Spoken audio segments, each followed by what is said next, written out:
Teams జాగ్రత్తగా ఉండండి. ఇది ఏంటంటే team game. Suppose first 7th team ఆడుతున్నారు అంటే కనుక మీ 5 మెంబర్స్ వచ్చి అక్కడ 5 రింగ్స్ ఉన్నాయి, దాంట్లో నించోవాలి. అండ్ అక్కడ బౌల్లోని షటిల్ కాక్స్ ఉన్నాయి. ఆ కాక్ ఒకటి ఫోర్ హెడ్ మీద పెట్టుకొని పైకి చూస్తూ ఉండాలి. ఆపోజిట్ టీం వాళ్ళు ఏం చేయాలంటే ఇక్కడ 4 బాల్స్ ప్లేస్ చేసి ఉన్నాయి. ఈ బాల్స్ ని వాళ్ళు వచ్చేటప్పుడు మనిషిని కొట్టకూడదు, ఆ బాల్స్ పాస్ చేయాలి. ఇది తప్పించుకొని ఏ టీం అయితే ఎక్కువ కాక్స్ అక్కడున్న బౌల్లోకి షిఫ్ట్ చేస్తారో ఆ team will be the winner. ఒకవేళ మధ్యలో ఎక్కడైనా పడిపోతే వాళ్ళు వెనక్కి వచ్చేస్తారు, నెక్స్ట్ మెంబర్ స్టార్ట్ అవుతారు. ఆమె clear? Okay, let me start with 7th team on stage.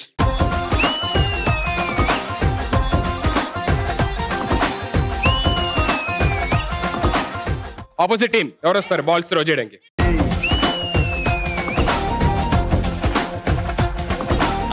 Three, 2, 1, go!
జర్రగండి జర్రగండి చాకులమ్మ చక్కటేసుకొచ్చనండి.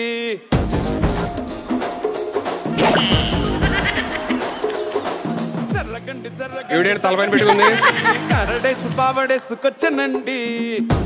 ఏ తల మీద పెట్టుకోకూడదుగా. ఏమండి ఫోర్ హెడ్ తల పైన కాదు, ఫోర్ హెడ్ మీద పెట్టుకోవాలి. ఇక్కడ పెట్టుకోవాలి, ఇక్కడ కాదు.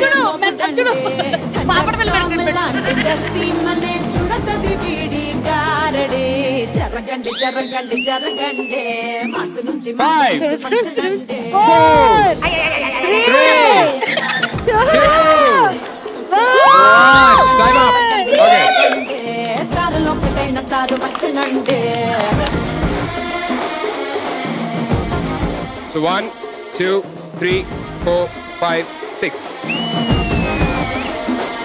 ఓకే 6 కన్నా ఒక్కటి 7 వేస్తే మీరే winners. Okay, all the very best, but good, very very good game. Ready ready ready 3, 2, 1, go.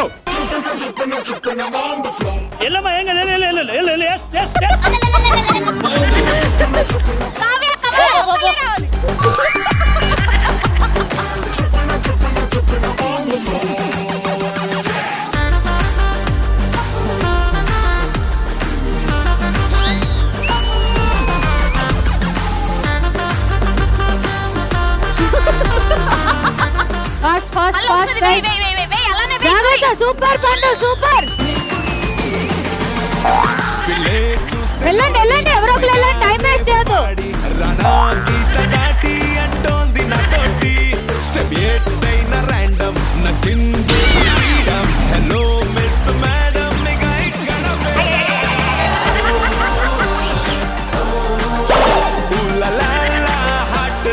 పెరుగుతున్నది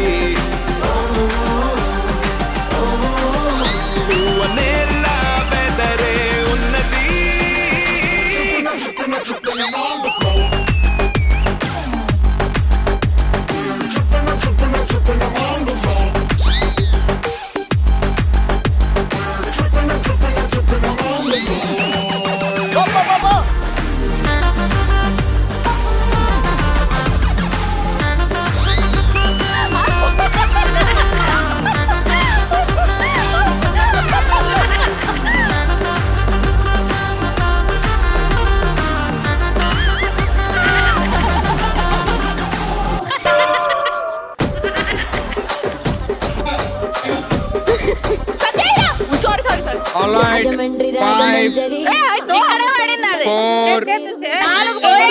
దీన్ని పడింది. 2 1 దీంట్లో ఎన్ని ఫౌల్స్ చేశారు తెలుసా వాళ్ళు? ఆల్రెడీ రెండు తీసా పడేసా లేదు, అవి ఆల్రెడీ అవి పడేసా సుందరి ఫస్ట్ లో 2 చేసినప్పుడు తీసి పడేసా మీరు అది కాకుండా 4 చేశారు అని చెప్పని మీరు అంటున్నారు అంతేనా ఇంకో 2 తీసేద్దాం నౌ 1 2 3 4 5 6 7 8 9 జిందగిని ఆడో ఇంకొకడవడో ఆడిస్తుంటాడు బ్రో అందులోని ఆ 9 లోనే మీరు అనుకున్నట్టు ఇంకో 2 కూడా ఫౌల్స్ తీసినా సరే 7 they are the winner Ashwin team congratulation ముట్టు పేరు పెట్టుకున్న స్వాతి రెడ్డి నీ ముట్టుకుంటే భగ్గు మంది పచ్చ ఎండు గడ్డి నీ ముద్దు పేరు బాగుందా స్వాతి రెడ్డి ఓ ముద్దు పెట్టుకుంటామే వచ్చి ఎక్కు పండి కంగ్రాచులేషన్ కనిపిస్తుందా కనిపిస్తుందా thank you thank you thank you so much congratulation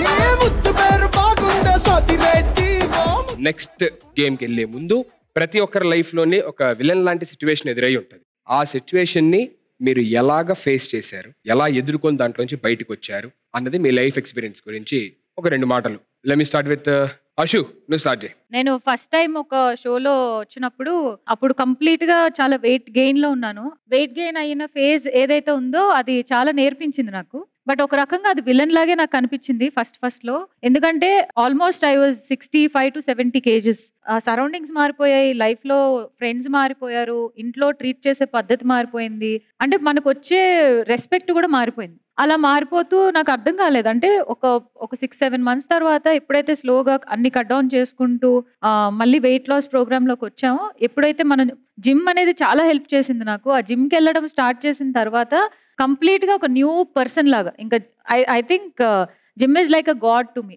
so ఎప్పుడైతే యోగా కానీ జిమ్ కానీ స్టార్ట్ చేశానో it felt like I knew person and ఎప్పుడెప్పుడు నేను వెయిట్ గైన్ అవుతాననే ప్రాబ్లం కూడా నాకు ఇప్పుడు లేదు ఆ భయం లేదు because I know what the solution is so అలా నేను ఆ విలన్ సిచ్యువేషన్ ని ఫేస్ చేస్తూ దాన్ని ఒక హీరో లాగా ట్రీట్ చేసి దాని నుంచి అవుట్కమ్ వచ్చి నేను హ్యాపీ రిజల్ట్స్ ఎంజాయ్ చేస్తాను